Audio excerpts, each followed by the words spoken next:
جی السلام علیکم. جہاں ہم کھڑے ہیں یہ بیال کیمپ ہے.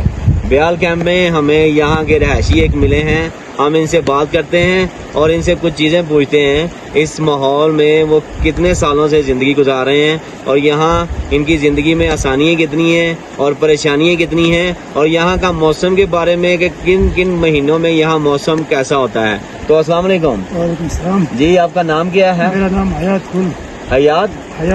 حیات گل صاحب. حیات گل صاحب یہ بتائیں کہ یہاں جو ہے یہ مہینے میں ابھی بھی ہم جب آئے ہیں یہ اگست کا مہینہ ہے, ابھی بھی ہوائیں ٹھنڈی چل رہی ہیں, تو یہاں جب برف باری ہوتی ہے تو کن مہینوں میں برف باری ہوتی ہے؟ یہ برف باری ہوتا ہے اکتوبر کے بعد برف باری یہاں پہ شروع ہوتا ہے. اچھا. زیادہ تر جون جولائی اگست میں دوپہر 2 بجے کے بعد روزانہ بارش ہوتی ہے یہاں پر. اچھا ٹھیک ہے. موسم بالکل خوشگوار ہوتا خوشبو ہوتا ہے. ہے. تو یہ بادل بھی آ رہا ہے, یہ چھپا جاتا ہے, کبھی اوپن ہوتا ہے کبھی بند ہوتا ہے, اس طرح اچھا ہوتا ہے. اچھا. تو آپ یہاں کتنے سالوں سے رہائش مقیم ہے؟ ہماری زندگی ادھر گزری ہے اور ہماری پیدائش یہاں پہ ہی ہے. اچھا. تو یہاں یہ ایک اور بتائیں کہ یہاں آپ کو کوئی سہولیات ہیں آپ کے پاس؟ سہولیات تو بس کچھ بھی نہیں ہے, آپ کے سامنے. آپ خود آئے وہاں سے ٹریک سے ایئرپورٹ سے آپ آئے, گاڑی کے اوپر آئے, وہاں سے سامان کو سپلائی کرنا بڑی مشکل سے جہاں پہ ہم سامان پہنچاتے ہیں. اچھا یہ بھی ایک اور کے بعد یہاں سے ویو پوائنٹ جو ہے کتنا ہے؟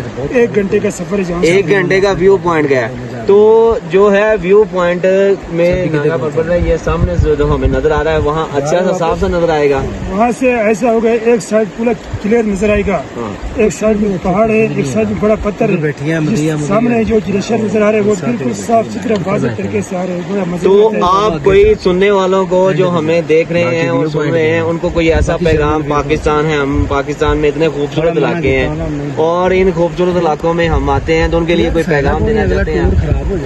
ہم یہی ان کو ویلکم کہتے ہیں, تو ہم ان کے کرتے ہیں, ان کا خیال کرتے ہیں, ان کو رسپیکٹ کرتے ہیں. تو آپ یہ ایک بات بتائیں کہ نیچے سے جو 16,000 روپیہ لے رہے ہیں جیپ والے, یہ زیادہ نہیں ہے؟ نہیں زیادہ نہیں ہے, پھر بھی یہاں پہ اگر 4 ٹرپ گاڑی 4 ٹرپ لگاتا ہے, آپ کو اوپر چھوڑا ہے پھر واپس نیچے جائے پھر واپس آنا پھر نیچے آنا, اس کو 4 ٹرپ وہ 4 ٹرپ تو نہیں ہے, ہمارے ساتھ تو ایک ٹرپ ہی ہے نا, وہ ہمیں چھوڑ ہے اور چھوڑ کے لے کے جا رہا ہے واپس, تو اس کا وہ 16,000 روپیہ چارج کر رہا ہے. 4 تو ہے ہی نہیں, اس میں 2 ہیں, آئے گا اور واپس لے کے جائے گا. کیا یہ 16,000 روپیہ زیادہ نہیں ہے؟ زیادہ نہیں ہے سر, یہ بہت کم ہے. چلیں یہ ان کی رائے کہ زیادہ نہیں ہے, یہ تو یہ بھی سوال ہے. اور دوسرا یہ ہے کہ یہ جو گھوڑے والے ہیں, دیکھیں ہر بندہ جو ہے یہاں ان پہاڑوں میں اپنے خواب لے کے آتا ہے. ہر بندے کے پاس پیسہ نہیں ہوتا, لیکن کچھ پیسے جوڑ کے سب دوست مل کے آ جاتے ہیں. جیسے ہم آئے ہیں تو ہر بندے کے پاس اتنے وسائل نہیں ہوتے, پیسے نہیں ہوتے, وہ جو ہے نا گھوڑا ارینج کر لیں.